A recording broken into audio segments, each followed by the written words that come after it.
Hi welcome to enjoy చేయరా channel. Dice అరే cinema ఏం పేరు పిల్లాలో తెలియదు. సినిమాని సరిగ్గా పలకలేం కానీ సినిమా బాగుంది. దీనికోసం నేను మా ఊరు నుండి 200 కిలోమీటర్ ట్రావెల్ చేసి శ్రీకాకుళంలో ఈ మూవీని చూసాను. 50 కోట్లు సాధించింది మలయాళంలో. అంటే పేరు పొందిన టాప్ డైరెక్టర్ బ్రహ్మయుగం డైరెక్టర్.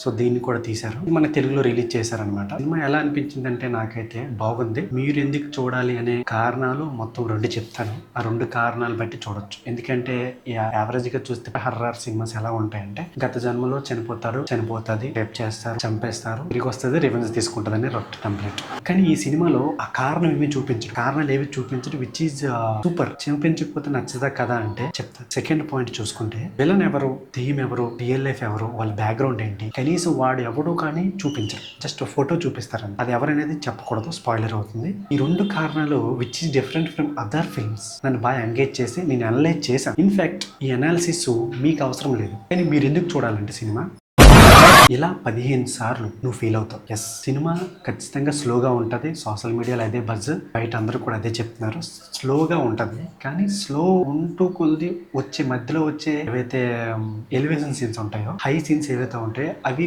ఖచ్చితంగా నువ్వు పెట్టిన 100 రూపీస్ ఆర్ వాట్ ఎవర్ మనీకి వర్త్ అని చెప్పొచ్చు. సో కాబట్టి ఖచ్చితంగా వెళ్ళమని అయితే నేను ప్రిఫర్ చేస్తాను. సహజంగా మూవీస్కి వెళ్ళమని నేను రిఫర్ చేయను, నా ఒపీనియన్ చెప్తాను. బట్ ఈ సినిమాకి వెళ్ళాలి అని చెప్తాను. Because different kind of approach ఉంది. దెయ్యం సినిమాకి సంబంధించి ఒక కొత్తదనం చూపించాడు.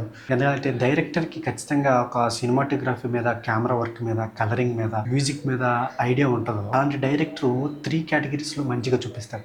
ఎందుకంటే ఫస్ట్ కేటగిరీ మాట్లాడుకుంటే camera department, it is ultimate. కెమెరాతో కూడా జరిపించవచ్చా అని ఆర్జీవి తర్వాత ఈ డైస్ అరే మూవీ డైరెక్టర్తో చెప్పొచ్చు అనమాట.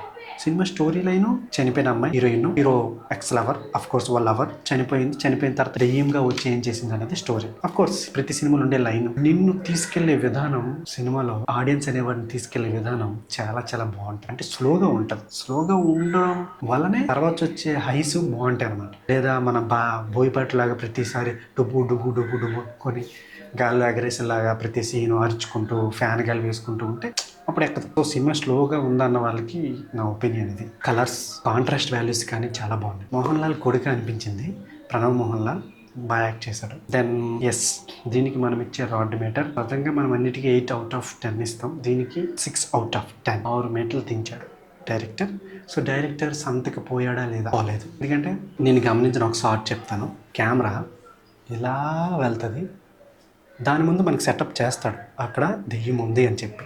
ఆ కెమెరా మూమెంట్ ఏదైతే అలా వెళ్తుందో నన్ను చాలా ఇంప్రెస్ చేసింది.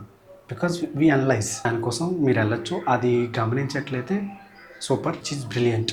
సో స్లోగా ఉండడం వల్ల కొంచెం మార్కులు తగ్గించాలి. But it's necessary for the director.